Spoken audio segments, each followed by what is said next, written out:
How's it going? Maurice here from noblecopytips, and today we're going to be talking about character-driven plots versus plot-driven plots. Yeah. So plot, what is a plot-driven story, right? Well, it focuses on events, right? From A to B to C to D. The character development, I would say, is absolutely second to the plot. The plot comes first, right? Finding the nuclear bomb comes first. Saving the world comes first. Those are usually plot-driven elements that come before, the main character getting over, some inner conflict. The conflicts, this goes along with characters, the conflicts are going to be external. Okay, what I mean is there's going to be a lot of action, gunfights, bombs, fistfights, arguments, stuff like that. There's not going to be really any inner turmoil with the main character or any of the side characters as well. Also, the plot-driven stories focus on twists, right? So if you read a book or you watch a movie and there's some big plot twist coming and you didn't see it and you just, wow, that was great. That's usually a plot-driven story.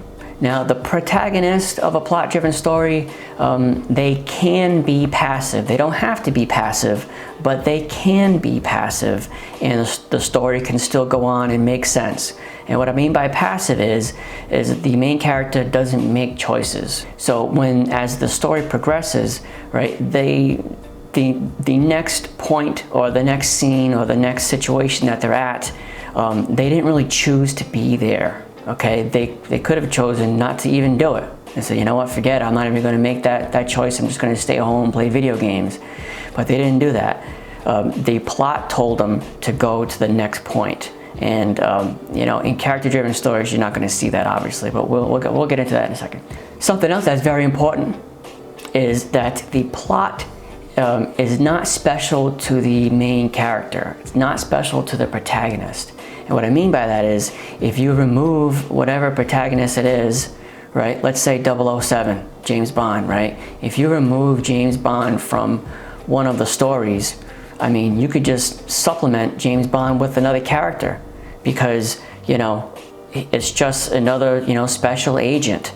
It's not, the plot is not personal to James Bond in most of the stories anyway. Okay, so you can just replace him with someone else, and that's not special. And if you can do that, then you are reading a plot-driven story.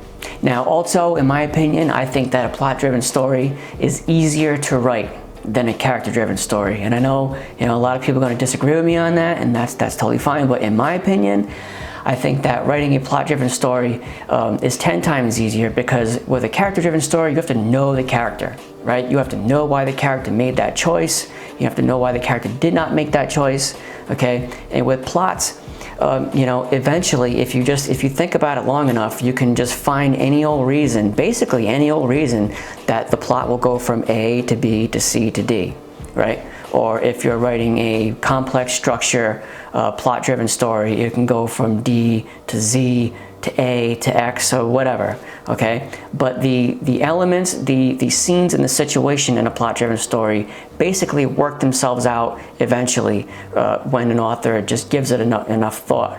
Okay, so a character-driven story. What are some of the elements about a character-driven story? Okay, well, the inner reflection is key, right? So you are going to see much more prose most of the time. You're going to see much more prose. The prose is going to be more elegant, more beautiful, I would say. The main character has to, start off somewhere. I've said this in other videos. They start off somewhere and they have to end somewhere else. And they have to go through some type of conflict. They have to go through some type of resolve and come to a different answer at the end. So the character changes, right? And that's absolutely key to a character-driven story, right? Another element about character-driven stories is that they deal with other characters on a more personal and intimate level.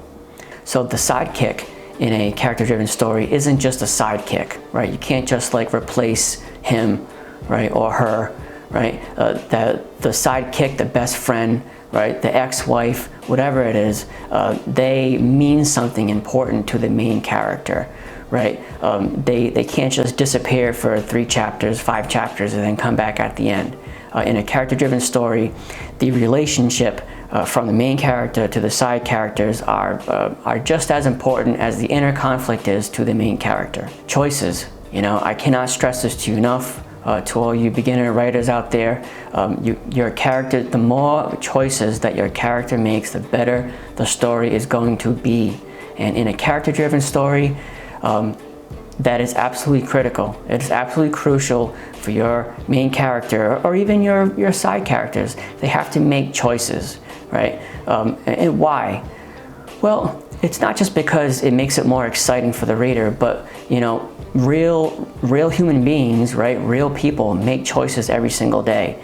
And if we have to read and experience a character that doesn't make choices, well then, I mean, how can we really like relate to them? We can't relate to them at all. Now, I love novels with great deep inner monologue, you know, pages of it. The more interior monologue, the better as far as I'm concerned, because you know, I can really get to know what that character is thinking, what they're feeling, what they think about other people, what they think about themselves. I mean, that to me, that is absolutely priceless when it comes to literature, that we get to experience the interior monologue of a character.